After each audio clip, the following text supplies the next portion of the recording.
Okay. All right, Andy? You up here, please. All right, so what we're going to do, Brian, are you going to... I'm here. The guitars look good, huh? Oh, great. Sweet. Yeah, fantastic. All right, if you stand over here. Just give an introduction and then I'll get out.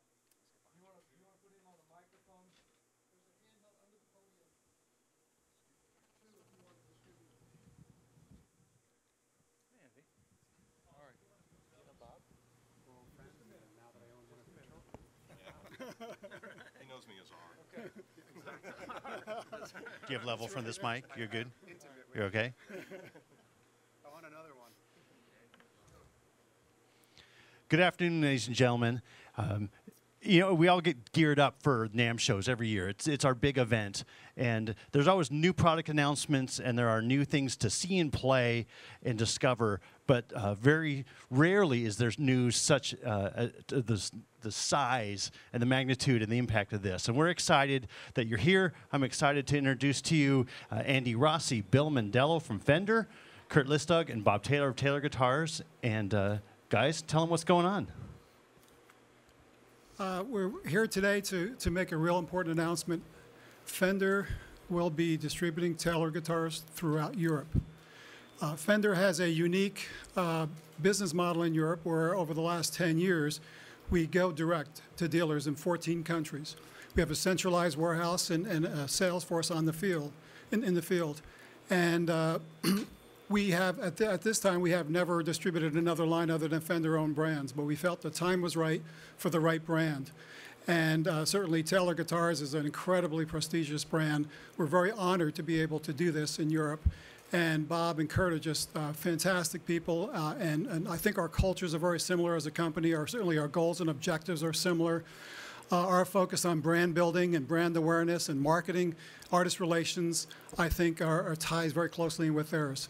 So we're looking for a really good relationship, a good partnership, and we're looking to build the brand awareness and increase sales in the European market through our own distribution.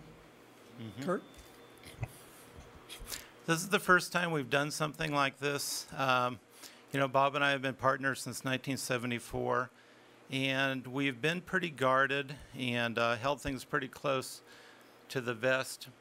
And I didn't really know Bill or any of the people at Fender other than John Gold, who I met years ago, until a couple years ago at the Indianapolis show when I met Bill for the first time.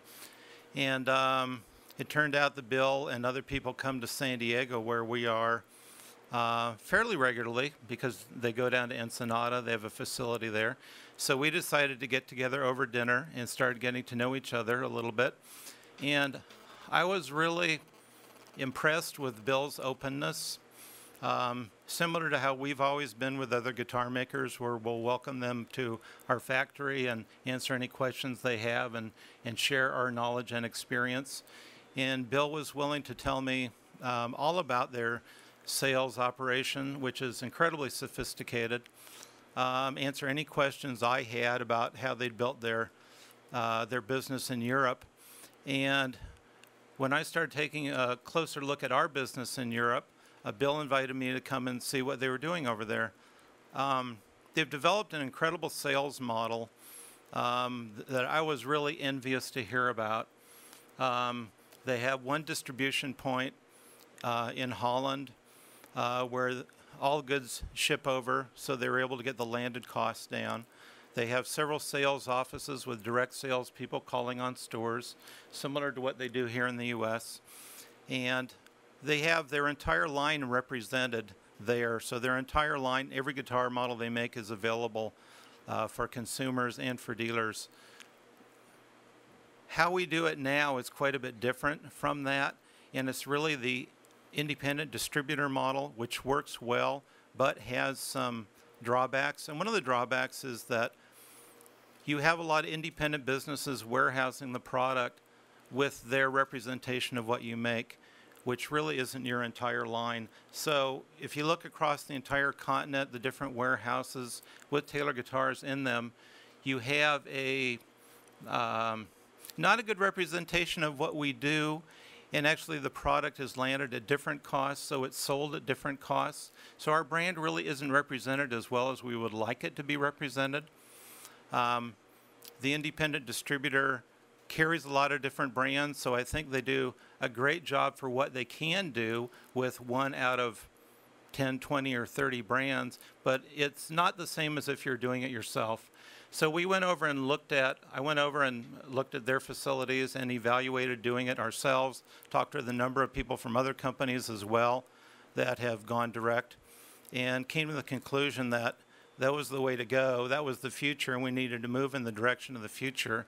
But doing it ourselves would be slower.